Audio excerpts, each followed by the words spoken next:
আৰু এই ধৰণৰ ঘটনা যদি পৰৱৰ্তী পৰ্যায়ত ঘটে আমি আজিৰ তাৰিখতে এই সকিয়নি দি থৈছো যদি আৰু এবাৰ কোনোবা উদাস্ত বেংগলী উদাস্ত কোনোবা সমিতিয়ে হওক বা কোনোবা ভাৰতীয় কোনোবা ব্যক্তিয়ে হওক অসমীয়া জাতিক যদি অপমান কৰিবলৈ চেষ্টা কৰে তেতিয়াহ'লে কিন্তু অন্বেষণ নহয় তেতিয়াহ'লে কিন্তু আমি আইন হাতত তুলি ল'বলৈ বাধ্য হ'ম আমাক ভাৰতীয় ৰাষ্ট্ৰযন্ত্ৰই বাধ্য কৰিব নোৱাৰে আবাৰ আই মাতৃক যদি কোনোবাই অপমান কৰিবলৈ আহে আৰু তাক যদি প্ৰতিৰোধ কৰিবলৈ যাওঁতে যদি আমাক কোনোবাই কয় আমি ৰাষ্ট্ৰদ্ৰোহী তেতিয়াহ'লে আমি হাজাৰবাৰ তেনেকুৱা ৰাষ্ট্ৰদ্ৰোহ কৰিবৰ কাৰণে প্ৰস্তুত আছো আজি এয়া সংযুক্ত মুক্তি বাহিনী অসমৰ তৰফৰ পৰা আমি আহ্বান জনাইছো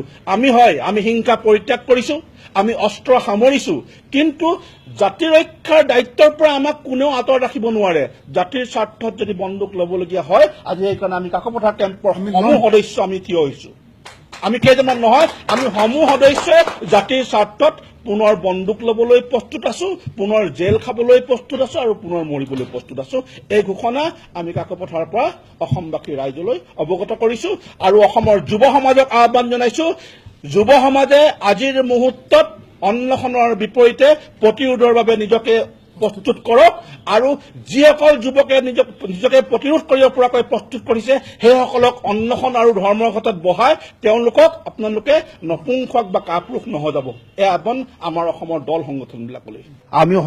অসম বিৰোধী চক্ৰক সকীয়াই দিছো ভৱিষ্যতে যদি তেনেধৰণৰ আৰু এটা ঘটনা ঘটাবৰ কাৰণে চেষ্টা কৰে তেতিয়াহ'লে তাৰ প্ৰতিৰোধ আমি প্ৰতি আক্ৰমণে দিবৰ কাৰণে চেষ্টা কৰিম আৰু অতি ভয়ংকৰ ৰূপত এই আক্ৰমণ চলিব আমি ঘোষণা কৰিছো সুবোধ বিশ্বাসতকৈ বেছি অপৰাধী হিচাপে গণ্য কৰিছো অসম চৰকাৰ আৰু কেন্দ্ৰীয় চৰকাৰক ভৱিষ্যতে